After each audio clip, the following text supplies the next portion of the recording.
ये वाली वीडियो मैं उन स्टूडेंट्स के लिए बनाने जा रही हूँ जो बिल्कुल ही नए हैं और जिन्होंने अभी अभी प्रिपरेशन करना शुरू किया है छत्तीसगढ़ पीसीएस के लिए, और जिनको कोई आइडिया ही नहीं है कि छत्तीसगढ़ की भूगोल और भारत की भूगोल को किस तरह से पढ़ा जाए, किस तरह से लर्न किया जाए, किस तरह से मैप बनाया जाए, नोट्स बनाया जाए और उसे किस तरह से याद रखा जाए। छत्तीसगढ़ का भूगोल और भारत का भूगोल दोनों ही जो है छत्तीसगढ़ पीसीएस के एग्जाम में, प्रीलिम्स और मेंस में सिलेबस में आते हैं। इसके लिए मैंने वीडियोस भी बना के रखा है, प्रीलिम्स और मेंस के बुक लिस्ट बनाए हुए हैं, तो उस वीडियो को जाकर जरूर देख लेना। उसका लिंक मैं इस वीडियो के नीचे जो डिस्क्रिप्शन आता है वहां पे डाल दूंगी।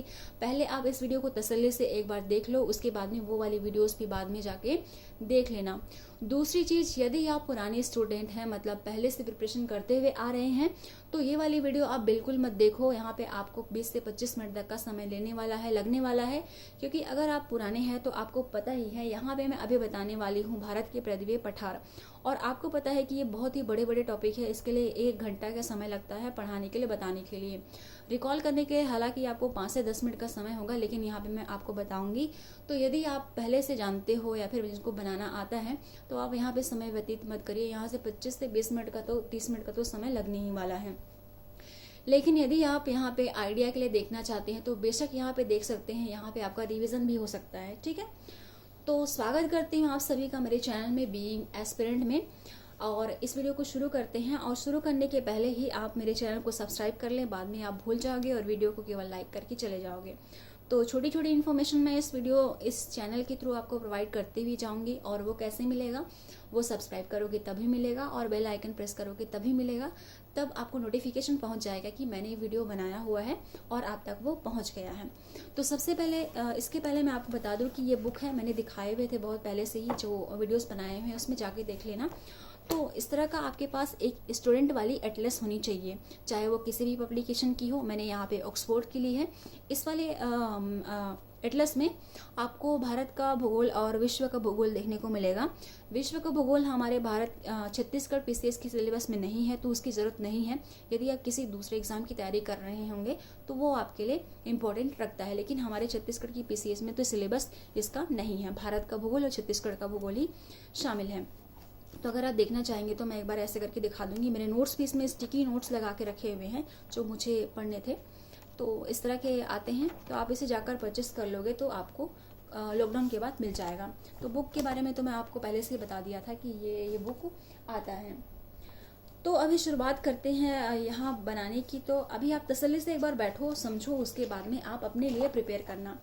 आप रफ कॉपी में भी बना सकते हो। यहाँ पे मैं अच्छी वाली कॉपी ले रही हूँ ताकि आपको वीडियोस में साफ साफ दिखाई पड़े, और जब मैं रखूँ तो आप अच्छे से स्क्रीनशॉट ले सको या फिर मैं अपना थंबनेल में लगा सकूँ।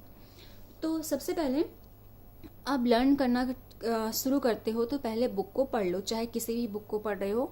मैंने बहुत सारे बुक बताए हुए हैं, उस बुक को पहले रीड कर लो। उसके बाद में मैप ले लो, खाली मैप ले लो, खरीद लेना या डाउनलोड करके आप उसका प्रिंट आउट निकालवा लेना। उसके बाद में उसमें आप पहले एक बार प्रैक्टिस करना, रीड करना एक बार प्रैक्टिस करना। उसके बाद में आपको धीरे धीरे चीज़ें रिकॉल होती जाएगी। उसके बाद में आप अपने लिए नोट प्रिपेयर कर लेना, अपने हैंड रिटन नोट प्रिपेयर कर लेना। कैसे प्रिपेयर करोगे मैं यहाँ पे बताती हूँ। इसलिए मैं ये कह रही थी कि ये वीडियो थोड़ा सा लंबा होने वाला है। अगर आप पुराने हैं तो आप इस वीडियो को स्किप कर सकते हो और अपनी पढ़ाई कर सकते हो। यहाँ पे मैं धीरे धीरे बताऊंगी, क्योंकि नए वाले जो स्टूडेंट हैं उनको अच्छे से समझ में आ जाएगा। तो चलिए इस वीडियो को स्टार्ट करते हैं। और सबसे पहले मैं यहाँ पे आपको मैप बनाना बताती हूँ। तो देखो, जैसे आप धीरे धीरे लर्न करोगे, पढ़ोगे, तो सारी चीज़ें आपके दिमाग में होगी ना, तो चलती हुई चलेंगी। जैसे आप मैप ड्रॉ करोगे तो ये चीज़ यहाँ, स्टेट यहाँ आता है और ये स्टेट यहाँ आता है, ऐसे करके आपको याद होते हुए चलेगा। जैसे कि अभी जो मैं बोलते हुए चलूँगी वो सारी मेरे दिमाग में चलती हुई होंगी, लेकिन बहुत ही स्पीड में। और यहाँ पे चूँकि मैं समझा रही हूँ आपको, इसलिए मैं धीरे धीरे बोलूँगी, जो कि मेरे माइंड में भी धीरे धीरे चलेंगी। जैसे कि मैं कहूँगी, मेरे दिमाग से कहूँगी कि हेलो हेलो दिमाग, मेरे दिमाग में ऐसे आवाज़ आएगा, हाँ बोलो। तो कैसे आएगा, यहाँ पे देखो, मैंने अपने मन से कहा कि यहाँ पे है इंदिरा कॉल। इंदिरा कॉल क्या है, यहाँ उत्तरतम बिंदु, भारत का उत्तरतम बिंदु। तो मैंने अपने दिमाग से कहा कि चलो मैप ड्रॉ करो, और मेरे दिमाग ने इस तरह से मैप ड्रॉ किया, और ये अपने आप से कहते हुए चला कि ये वो क्षेत्र है जिसको पाकिस्तान ने अपने कब्जे में ले लिया है। और फ्यूचर में जब हम कुछ अच्छा काम करेंगे तो इस वाले क्षेत्र को भी हम लेके रहेंगे, ऐसा मैंने अपने दिमाग से कहने लगा। और ये मैंने बनाया जम्मू कश्मीर और लद्दाख का क्षेत्र, और इसके बाद में यहाँ पे मैंने इस तरह से बनाते हुए पंजाब और हरियाणा क्षेत्र को क्रॉस करते हुए राजस्थान के क्षेत्र की ओर आते हुए, थोड़ा सा मैप इधर उधर हो सकता है, ठीक है, आते हुए इसके बाद में यहाँ पे बना लूंगी मैं थोड़ा सा, यहाँ पे बनाएगा पाकिस्तान, ये मेरे मन में चल रहा है, ठीक है, ये आएगा पाकिस्तान, पाकिस्तान के बाद में ये राजस्थान, राजस्थान के बाद में आपको थोड़ा सा नीचे की तरफ आपको देखने को मिलेगा यहाँ पे इस तरह से ये वाला ऐसे वाला हिस्सा, और ये वाला हिस्सा ऐसे वाला हिस्सा। तो ऐसे वाला मतलब क्या होगा, ये गुजरात का हिस्सा होगा, ये कच्छ करण होगा, और यहाँ पे खंबात की खाड़ी आ जाएगी, और ये गुजरात का क्षेत्र होगा, ठीक है। इसके बाद में अब मेरे मन में ये भी बात चलते हुए आ रही है कि मैं पहले महाराष्ट्र का क्षेत्र क्रॉस करूंगी, उसके बाद में महाराष्ट्र का क्षेत्र क्रॉस करूंगी, तो ये कौन सा एरिया होगा, सह्याद्री एरिया होगा। सह्याद्री एरिया में क्या कौन कौन सा आता है, महाराष्ट्र, गोवा, और गोवा के बाद में मैं क्या क्रॉस करूंगी यहाँ पे कर्नाटक, कर्नाटक के बाद में आपको देखने को मिलेगा केरल, केरल देखने को मिलेगा, केरल के बाद में उसके बाद में यहाँ पे मैंने एक चीज़ और क्रॉस किया, क्या नाम था उसका, गौर माता, ये आप भूल गए थे, दिमाग याद रखना। उसके बाद में यहाँ पे ये सब बातें मेरे दिमाग में चल रही हैं। इसके बाद में यहाँ पे मैंने कन्याकुमारी क्रॉस किया, 8.4 डिग्री चैनल क्रॉस किया है ना। इसके बाद में यहाँ पे मैं चली गई, यहाँ पे कौन सा, यहाँ पे आया राम सेतु, धनुषकोटी आया, कौन सा क्षेत्र, तमिलनाडु का क्षेत्र। यहाँ पे आके मैं रुक गई क्योंकि मुझे इतना ही बनाने आता है इस साइड से। ओके, अब मैं आगे बढ़ गई यहाँ से। उसके बाद में ये जो ये क्षेत्र है ये बहुत ही विवादित क्षेत्र है। मैंने फिर यहाँ से याद किया कि है वो क्षेत्र है जिसको चाइना ने अपने कब्जे में ले लिया है। फिर मैंने याद किया कि यहाँ पे आता है लद्दाख, लद्दाख क्षेत्र आता है। फिर मैंने याद किया कि यहाँ पे आता है हिमाचल प्रदेश, हिमाचल प्रदेश के बाद में ये आता है उत्तराखंड, उत्तराखंड को ऐसे बनाया, यहाँ पे आता है चाइना। इसके बाद में आता है ये वाला नेपाल, नेपाल के नीचे आता है उत्तर प्रदेश, उत्तर प्रदेश के बाद में मैंने थोड़ा सा ऐसा सिक्किम बनाया, और सिक्किम बनाने के बाद में नेपाल क्रॉस किया इस जगह में, और इसके बाद में इस तरह से यहाँ पे मैंने अरुणाचल प्रदेश बनाया। अरुणाचल प्रदेश में आपको यहाँ पे एक पॉइंट देखने को मिलेगा जिसे आप कहेंगे किबिथु। किबिथु कौन सा पॉइंट है, सबसे पूर्वी पॉइंट। आपको तो पता ही होगा मैप किस तरह से पढ़ा जाता है ना। इस तरह से ये 0 डिग्री देशांतर रेखा, 0 डिग्री अक्षांश रेखा यहाँ पे क्रॉस कराते हैं। इधर वाले को नॉर्थ, इधर वाले को साउथ, इधर वाले को ईस्ट, इधर वाले को वेस्ट। तो ईस्ट में कौन सा हो जाएगा, यहाँ पे हो जाएगा किबिथु, यहाँ पे गौर माता, यहाँ पे हमने पढ़ा इंदिरा कौल, यहाँ पे मैंने क्या कहा, कन्याकुमारी। तो इस तरह से हमारे पूर्वी क्षेत्र बनाते हुए इधर इस वाले क्षेत्र में कौन सा है, म्यांमार है। म्यांमार से यहाँ से आते हुए मैंने ये ऐसा बनाया, और ये बनाया पूरा कंप्लीट कर दिया हमारा पूर्वोत्तर भारत। पूर्वोत्तर भारत के पास यहाँ गारो खासी जनता के पास में है। चिकन नेक बनाते हुए यहाँ पे बांग्लादेश को क्रॉस करते हुए मैंने बनाया यहाँ पे पश्चिम बंगाल है। थोड़ा सा यहाँ पे सुंदरबन का डेल्टा बनाया जहाँ पे गंगा नदी अपना सारा पानी प्रवाहित करती है। उसके बाद में आपको मिल जाएगा यहाँ पे क्या कहते हैं, उड़ीसा। उड़ीसा के बाद में आप धीरे धीरे नीचे आएंगे उत्तरी सरकार होते हुए यहाँ पे। उसके बाद में ये आ जाएगा आंध्र प्रदेश। आंध्र प्रदेश के बाद में आपको यहाँ से तमिलनाडु के पास से मिल जाओगे। तो इस तरह से मैंने पूरा मैप तो नहीं बनाया है, ये पुराना मैप कंप्लीट नहीं हुआ है। पूरा मैप नहीं कंप्लीट हुआ है इसका मतलब क्या कि यहाँ पे तो आप बनाओगे ना, क्या बनाओगे, अंडमान निकोबार। अंडमान निकोबार के बिना कहाँ हमारा भारत का मैप पूरा हो सकता है।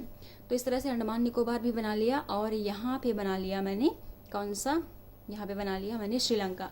यहाँ पे पाक स्ट्रेट है। तो देखो ये सारी चीज़ें मेरे मन में क्विक से रिस्पॉन्स आएगा कि ये चीज़ यहाँ पे है, वहाँ पे है। तो ये सारी चीज़ें आपके मन में भी चलती हुई चलेंगी जब आप प्रैक्टिस करोगे। तो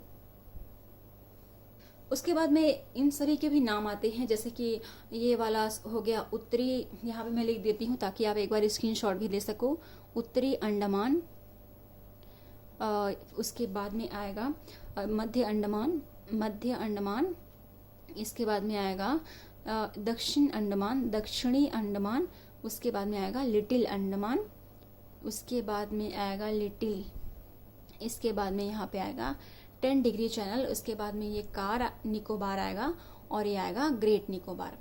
ये सारी चीज़ें आप धीरे धीरे जब पढ़ते हुए चलोगे तो आपको याद आते हुए जाएगा, और इसी तरह से आपको पढ़ाई करना है, लर्न करना है, सीखना है, और इसी तरह से आप याद रखते हुए चलते चलोगे। और इसी बीच में मुझे याद आता है कि इतना बड़ा तो क्षेत्रफल मैंने बना लिया, तो मेरे भारत का क्षेत्रफल कितना होगा, 87,263 वर्ग किलोमीटर क्षेत्रफल होगा। उत्तर से दक्षिण की लंबाई 3214 किलोमीटर होगी और पूर्व से पश्चिम की लंबाई 233 किलोमीटर के लगभग होगी। ये सारी चीज़ें आप धीरे धीरे पढ़ते हुए चलोगे तो आपको याद आती जाएगा। तो जैसे कि मैं आपको एक टॉपिक को लेके बता रही हूँ, इसलिए यहाँ पे पूरे चीज़ों को लिख नहीं रही हूँ, अदरवाइज आपको पूरे चीज़ें कचरा टाइप के दिखने को लगेगा।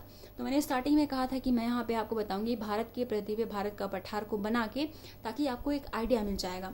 तो वही चीज़ें हम लोग करेंगे यहाँ पे, और उसके बाद में भारत के प्रदीप पठार और कुछ पर्वतों के बारे में भी मैं आपको यहाँ पे बताऊंगी। तो सबसे पहले देखो, पर्वतों के नाम बताते हुए यहाँ पे आप बताओगे अरावली। अरावली, अरावली कहाँ पे है? जैसे जैसे आप मैप पढ़ते जाओगे, भूगोल पढ़ते जाओगे, वैसे वैसे आपको पूरे स्टेट भी याद आते जाएंगे। तो आपको याद आ जाएगा कि यहाँ पे कौन सा क्षेत्र है। यहाँ पे राजस्थान का क्षेत्र आता है, जो काफ़ी दूर तक गुजरात से लेकर दिल्ली तक ये पर्वत फैला हुआ है। और इसके बाद में आपको धीरे धीरे ये भी याद आ जाएगा कि यहाँ पे 3 पहाड़ी पाई जाती है। यहाँ पे गिर नेशनल पार्क आता है, तो मैं सिर्फ पहाड़ी का नाम लिख देती हूँ यहाँ पे। ये है मांडव की पहाड़ी, मांडव की पहाड़ी ये वाला, और ये वाला है बारदा की पहाड़ी, और ये वाला है गिर की पहाड़ी, और यहीं पे आपको गिर नेशनल पार्क देखने को मिलेगा। ये वाला जो है ये खंबात की खाड़ी है, और ये वाला जो एरिया है कच्छ की खाड़ी है। खाड़ी और समुद्र और सागर के बारे में डिफरेंस आप धीरे धीरे पढ़ोगे तो आपको समझ में आते हुए चलेगा। इसके बाद में आपको यहाँ पे देखने को मिलेगा 2 पर्वत, और 2 पर्वतों के नाम में से यहाँ पे एक दूसरा वाला मैं ले लेती हूँ। आप इस तरह से यूज़ करना, अलग अलग, थोड़ा सा अलग लेना, बहुत ज़्यादा अलग कलर मत लेना। यहाँ पे मैं आपकी पहचान के लिए बता दे रही हूँ कि यहाँ पे 2 पर्वत आते हैं, इस तरह से आपको देखने को मिलेगा। ये 2 पर्वत ही टुकड़ों में ऐसे विभाजित हैं, है ना, टुकड़ों में ऐसे विभाजित हैं। तो आप इसको एक बार बना लेना, इस तरह से बनाना। और इसके नाम भी आप यहाँ पे लिख सकते हो। यहाँ पे वी फॉर विंध्यन, यहाँ पे है भांडेर, और इस जगह में है आपको देखने को मिलेगा कैमूर पर्वतमाला। कैमूर पर्वतमाला बहुत इंपॉर्टेंट है, क्योंकि ये इस तरफ भी फैला हुआ है। यहाँ पे कौन सा है? यहाँ पे हमारा प्यारा छत्तीसगढ़ है ना। और ये वाला है पारसनाथ की पहाड़ी। इसके बाद में इसके नीचे और एक पहाड़ी है, जिसे क्या कहते हैं हम? सतपुड़ा पर्वत। सतपुड़ा पर्वत भी 3 पार्ट में डिवाइडेड है ना। आप पढ़ोगे तो आप देखोगे बाद में। यहाँ पे देखो, इसके बाद में यहाँ पे महादेव है, यहाँ पे मैकाल है ना। मैकाल वही पर्वत है जहाँ से अमरकंटक की चोटी है। अमरकंटक की चोटी की इम्पोर्टेंट क्यों है? यहाँ से हमारी नर्मदा नदी निकलती है, आपको पता ही होगा। देखो, उसके बाद मैं यहाँ पे एक बार नाम लिख देती हूँ। यह है राजपीपला, ये राजपीपला है, और ये महादेव है, और ये है मैकाल, और यहाँ पे है अमरकंटक की चोटी, जहाँ से नर्मदा नदी निकलती है। इसके बाद में अगर आपको देखना है कि पश्चिमी घाट और पूर्वी घाट, देखो ये वाला एरिया क्या है? पेनिनसुला है। आपने पढ़ा होगा, आप धीरे धीरे पढ़ोगे भी, अगर नहीं पढ़ा होगा तो। ये पेनिनसुला है। पेनिनसुला क्या होता है? जो 3 ओर से समुद्र से घिरा होता है, सागर से घिरा होता है, उसे हम कहते हैं पेनिनसुला। तो ये भारत का पेनिनसुला है। तो वर्ल्ड में जितने भी देश हैं, वो जब इस तरह से घिरे हुए होते हैं 3 ओर से सागर से, तो उस क्षेत्र को कहते हैं पेनिनसुला। अपने अपने नाम होते हैं। हमारे नाम है भारत के प्रद्वीपीय भाग, ठीक है। इसके बाद में देखो, इधर एक पर्वत है, इधर एक पर्वत है। तो इधर वाला पर्वत जो है वो एकदम सटीक है, मतलब कहीं भी कटा फटा नहीं है। इधर वाला पर्वत कटा फटा है। इधर वाला कटा फटा पर्वत इसलिए है क्योंकि इधर की जो नदियां हैं, ढाल सारे इधर हैं। केवल 2 नदियां हैं, यहाँ पे है और यहाँ पे इस जगह में है। आप मुझे कमेंट बॉक्स में कमेंट करके बताइए कि यहाँ पे कौन कौन सी नदियाँ प्रवाहित होती हैं। यहाँ से इस जगह से ऐसे, और यहाँ से ऐसे, और इस जगह में आके गिरती है ना। तो आप मुझे कमेंट बॉक्स में करके बताइएगा। इसके बाद में इधर वाले को बोलते हैं पूर्वी घाट, इधर वाले को बोलते हैं पश्चिमी घाट। धीरे धीरे पढ़ोगे तो याद आते जाएगा। एक और कलर यूज कर लेती हूँ मैं, ताकि थोड़ा सा समझ में आए। देखो, इधर वाला का पर्वत मैंने क्या कहा? एकदम सीधा सटीक सा लंबा सा है ना। इस तरह से आपको देखने को मिलेगा। कटा हुआ इसलिए बना रही हूँ ताकि मैं आपको अभी आगे समझा सकूँ, ठीक है। देखो, इस पर्वत को क्या कहेंगे हम? इसको कहेंगे पश्चिमी घाट कहेंगे। पर्वत नहीं कहेंगे, पश्चिमी घाट कहेंगे। पर्वत तो छोटे छोटे पर्वत हैं, लेकिन पूरे मिला के हम इसको पश्चिमी घाट कहते हैं। पश्चिमी घाट में आपको क्या क्या बनाना है उसे देखिए। देखो, यहाँ पे हमको पता है, यहाँ पे महाराष्ट्र है। महाराष्ट्र कैसे पता? हम बार बार पढ़ेंगे तो हमें पता चल जाएगा। तो देखो, यहाँ पे है एक क्या है? घाट है। क्या है? कौन सा घाट है ये? थाल घाट। घाट दर्रा है यहाँ पे, घाट या दर्रा, ठीक है, दर्रा हम कहते हैं। दर्रा को क्या कहेंगे हम? पासेस कहेंगे इंग्लिश में। ये वाला है, कौन सा है? थाल। थाल के बाद में आपको यहाँ पे एक चोटी देखने को मिलेगी। कौन सी चोटी है? त्र्यंबक की चोटी। त्र्यंबक की चोटी इंपॉर्टेंट है हमारे छत्तीसगढ़ की दृष्टि से ही, भारत के साथ साथ। क्यों? क्योंकि हमारे छत्तीसगढ़ की एक अफवाह तंत्र, कौन सी? गोदावरी अफवाह तंत्र बनती है, जो कि किससे? इंद्रावती और शबरी से। इसलिए ये पहाड़ी बहुत ही इंपॉर्टेंट है। ऊंचाई भी आपको अगर याद होगा तो आप लिख लीजिएगा, अगर नहीं याद होगा तो कोई बात नहीं, जब आप भारत का भूगोल पढ़ोगे तो आपको याद आ जाएगा। मतलब स्टार्ट करोगे पढ़ना तो आपको याद आ जाएगा। इसके बाद में आपको यहाँ पे एक और चोटी देखने को मिलेगी जिसका नाम दिखेगा कलसू बाई। मैं यहाँ सारी चीज़ें इसलिए बता रही हूँ ताकि एक बार आपको पूरी तरह से आइडिया मिल जाए कि किस तरह से पढ़ना चाहिए। अगर आप वीडियो स्किप करना चाहे तो आपकी मर्जी, आप वीडियो बिल्कुल स्किप कर सकते हो। इसके बाद में आपको यहाँ पे देखने को मिलेगा एक और दर्रा पासेस। क्या नाम है जिसका नाम है भोर घाट। जो पुणे वाला है ना, ये वाला इसी से जाते हैं, भोर घाट पासेस से होते हुए चलते हैं। इसके बाद में आपको यहाँ पे गोवा देखने को मिलेगा, गोवा। इसके बाद में यहाँ पे आपको महाराष्ट्र देखने को मिलेगा, है ना, महाराष्ट्र देखने को मिलेगा। मुंबई शहर देखने को मिलेगा। महाराष्ट्र तो यहाँ पे पूरा होगा, मुंबई शहर देखने को मिलेगा। और गोवा होगा, यहाँ पे पणजी वगैरह नदी होगी, नदी के किनारे बसी हुई देखने को मिलेगी गोवा के पास। और यहाँ पे मैंने कटा हुआ इसलिए बनाया है क्योंकि यहाँ पे आगे में, थोड़ा सा आगे में, ये वाली जगह पे नहीं, थोड़ा सा आगे में, इस जगह में आपको एक पर्वतीय घाट देखने को मिलेगी। पर्वतीय घाट मतलब बहुत सारे जब चीज़ें आके मिलती है ना तो एक साथ जुड़ा हुआ टाइप का दिखता है ना, उस तरह से आपको यहाँ पे पर्वतीय घाट देखने को मिलेगा, जिसको हम क्या नाम देते हैं? जिसको हम कहेंगे नीलगिरी पर्वतीय घाट। नीलगिरी पर्वतीय घाट बहुत ही ज़्यादा इंपॉर्टेंट है, बहुत ही ज़्यादा एग्जाम में इसके क्वेश्चंस देखने को आपको मिलेंगे। तो देखो इसमें क्या क्या मिलता है, क्या क्या देखने को मिलता है, पढ़ने को मिलता है, आप यहाँ पे एक बार देख लो। तो देखो ये 3 ओर से घिरा हुआ है। देखो यहाँ से आ गया तमिलनाडु, यहाँ से आ गया केरल, यहाँ ऊपर में आ गया कर्नाटक। तो जो ऊटी वगैरह है, साइलेंट वैली वगैरह है, वो सारे इसी में आते हैं और ये सारे बहुत ही इंपॉर्टेंट हैं। ऊटी का तो पता ही है आपको, टूरिज्म प्लेस है, बहुत ही अच्छी जगह है। वहाँ पे टूरिज्म प्लेस में बहुत जाते हैं लोग अपनी छुट्टियाँ मनाने के लिए। और इसके बाद में साइलेंट वैली में सदाबहार वन पाए जाते हैं और बायोडाइवर्सिटी बहुत अच्छा है यहाँ पे, और बहुत घने जंगल है। इस तरह के यहाँ का फीचर्स है जो कि एग्ज़ाम की दृष्टि से बहुत ही इंपॉर्टेंट है। आपको यहाँ पे एग्ज़ाम में 2-3 क्वेश्चन तो देखने को मिलेंगे किसी न किसी एग्ज़ाम में। तो देखो इसके बाद में देखो यहाँ पे आप बनाओगे ऊटी, यहाँ पे हम लिख देते हैं ऊटी, ठीक है। ऊटी के बाद में आपको ये वाला पर्वत के नाम भी मैं लिख देती हूँ ताकि समझ में आ जाए। ये है नीलगिरी पर्वतीय घाट, लिख लीजिएगा, आपको लिखना है पर्वतीय घाट, ठीक है। यहाँ पे है ऊटी। उसके बाद में ऊटी में ही एक पर्वतीय चोटी है, पर्वत पठार और मैदान और समुद्र, खाड़ी, बे वगैरह, जो बे होता है ना, बंगाल बे ऑफ बिस्के वगैरह है, ये सभी आपको स्ट्रेट वगैरह है, ये सबको धीरे धीरे पढ़ते पढ़ते आपको याद आते जाएगा। मैं किसी न किसी वीडियो में आपको डिटेल में बताने की कोशिश करूँगी, लेकिन अभी मैं यहाँ पे बस मैं आपको बता रही हूँ, ठीक है। टेंशन बिल्कुल मत लेना और कमेंट मुझे करते जाना कि आपको किसी चीज़ में दिक्कत हो रही होगी तो मैं वहाँ पे सॉल्व करने की कोशिश जरूर करूँगी। इसके बाद यहाँ पे आपको और बनाना है साइलेंट वैली भी मैंने कहा था ना, ये इस साइड में बनाऊंगी मैं। इस साइड में क्यों बनाऊंगी? क्योंकि ये केरला के साइड में है। यहाँ पे मैं लिख देती हूँ silent valley. Silent valley English में, आप इंग्लिश वाले इंग्लिश से भी लिख सकते हो, कोई दिक्कत नहीं है। साइलेंट वैली को साइलेंट वैली ही बोलेंगे। और उसके बाद में थोड़ा सा आगे जाओगे तो यहाँ पे मैंने एक गैप बनाया था, यहाँ पे मैंने थोड़ा सा एक गैप बनाया था। इस गैप को मैं क्या नाम दूंगी? इस गैप मैं दूंगी पाल घाट। गैप किस लिए बना है? गैप जो होते हैं ना, कभी कभी पास एरिया बन जाते हैं। पास एरिया का मतलब क्या हुआ? आने जाने का रास्ता बन जाते हैं। जैसे मैंने कहा कि यहाँ मुंबई है, यहाँ पे पुणे है, तो ये सारे पुणे से होके इधर जाते हैं, ऐसा वाला रास्ता बन जाता है। रास्ता किससे बनता है? कभी कभी क्या होता है कि जो नदियाँ होती है उनसे बन जाता है, या कभी कभी जो क्षेत्र होते हैं जैसे प्लेट वगैरह होते हैं, भूमि के अंदर, जमीन के अंदर प्लेट्स होते हैं, टकराते हैं या खिसक जाते हैं, उनसे भी ये जो है पासेस बन जाते हैं। तो उसके आगे मैंने एक पर्वत बनाया है, ये वाला। आगे बढ़ते हैं। ये वाला पर्वत बनाया है, ये वाला पर्वत है अन्नामलई की पर्वत। अन्नामलई। एकदम ध्यान से इस वीडियो को देखना और इससे आपको बहुत ज़्यादा हेल्प मिलने वाला है। तो ये अन्नामलई की पहाड़ी है। अन्नामलई की पहाड़ी में ही आपको अनाईमुदी चोटी देखने को मिलेगा। यहाँ पे अनाईमुदी चोटी,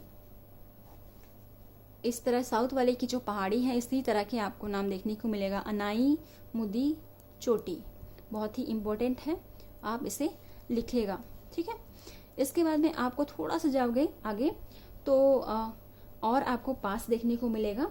पास देखने को मिलेगा मतलब वही जो छोटा सा एरिया होता है और इधर से उधर जाने को आपको देखने को मिलते हैं, जगह मिलते हैं।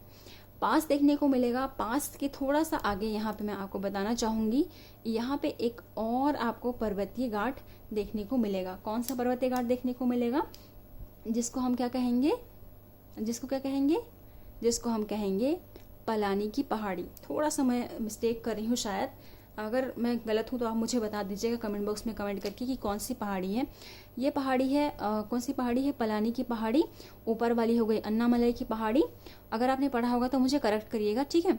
ये अन्नामलई की पहाड़ी, पलानी की पहाड़ी, और नीचे है इलायची की पहाड़ी, कार्डामम की पहाड़ी जिसे हम कहते हैं। एक बार मैं यहाँ पे लिख देती हूँ, क्या है ये? पलानी की पहाड़ी। और ये वाला है कौन सा? इलायची की पहाड़ी, इलायची की पहाड़ी जिसे हम कार्डमम की पहाड़ी ही कहते हैं, ठीक है। इसके बाद आपको देखने को मिलेगा छोटा सा शेरकुट्टा की पहाड़ी। शेरकुट्टा की पहाड़ी में ही आपको कन्याकुमारी नामक जगह देखने को मिलेगा, जो कि हमारा भारत का सबसे दक्षिणतम बिंदु माना जाता है। तो आप यहाँ पे लिख लेना, यहाँ पे जगह ही नहीं हो रहा है, मैंने थोड़ा सा नीचे लिख दिया है। तो यहाँ पे शेरकुट्टा की पहाड़ी, शेरकोटा की पहाड़ी देखने को मिलेगी, जहाँ पे क्या है, कन्याकुमारी नामक शहर बसा हुआ है। तो इस तरफ वाला क्षेत्र तो हो गया पढ़ने को, आपको बनाने का मैंने सारी चीज़ें बता दी हैं। इसके बाद इधर वाले क्षेत्र में सह्याद्री भी होता है। सह्याद्री कौन कौन सा होता है ये सब आगे पढ़ लेना, बना लेना, यहाँ पे मैं आपको नहीं बता रही हूँ।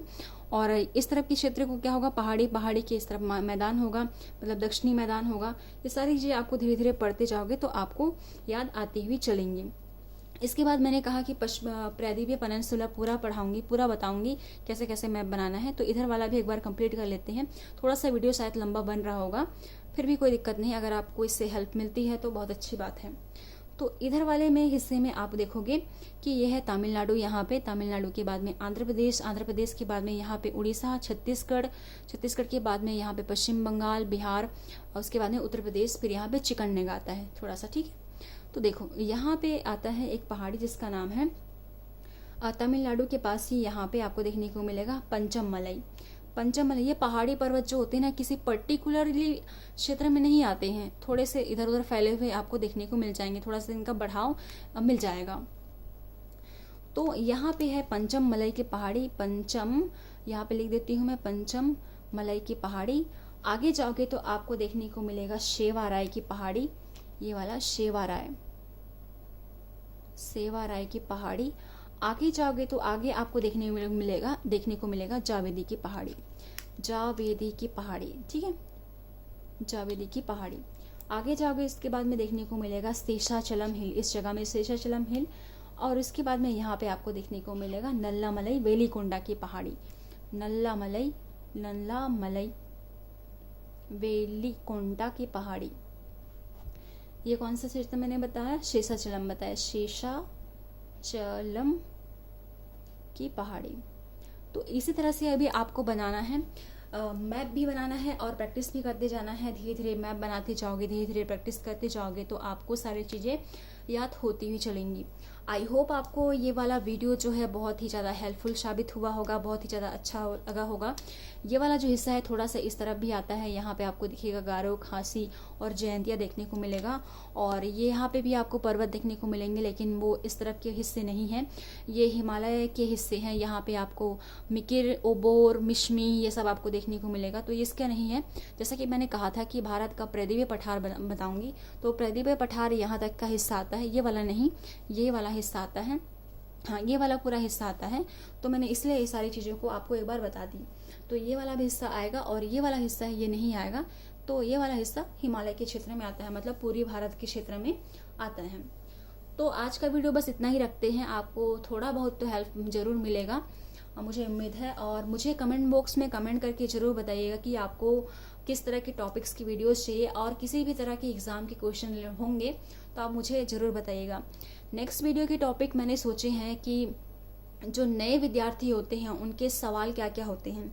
तो ऐसे मैंने 10 सवाल अपने से सोच के रखे हुए हैं कि ये सवाल नए स्टूडेंट्स के हो सकते हैं, किसी भी एज ग्रुप के हो सकते हैं। जैसे कि एग्जाम्पल के थ्रू मैं बता देती हूँ कि जो नया बच्चा है, नया स्टूडेंट है, वो पूछता है कि क्या मैं कॉलेज में हूँ, फर्स्ट ईयर में हूँ, क्या मैं अपनी पढ़ाई अभी से स्टार्ट कर सकता हूँ।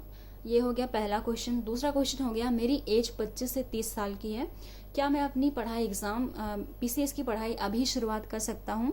ये मेरे दूसरे क्वेश्चन हो गई। और क्या मुझे कोचिंग ज्वाइन करना चाहिए, तीसरा सवाल। क्या ऑनलाइन कोर्स परचेस करना चाहिए, चौथा सवाल।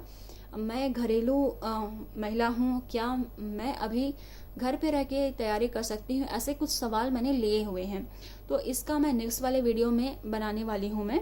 और इसमें मैं आपके और कुछ सवाल को ऐड करना चाहूँगी। अगर आप मुझे कमेंट बॉक्स में कमेंट करके पूछते हैं तो किसी भी प्रकार का एग्जाम रिलेटेड क्वेश्चन होगा तो आप मुझे कमेंट बॉक्स में कमेंट जरूर करना, मैं उस सवाल को लेने की कोशिश जरूर करूँगी। और इस वीडियो को लाइक शेयर जरूर करना और वीडियो सब्सक्राइब करना ताकि वीडियोस की नोटिफिकेशन आपको मिलती रहे। तब तक मैं मिलती हूँ आपको नेक्स्ट वीडियो में। बहुत बहुत धन्यवाद मेरे वीडियोस को सपोर्ट करने के लिए, मेरे चैनल को सपोर्ट करने के लिए। स्वस्थ रहिए, मस्त रहिए, घर पे रहिए, पढ़ाई करिए, अपनों का ख्याल रखिए, अपना ख्याल रखिए। मिलती हूँ आपको नेक्स्ट वीडियो में। Thank you.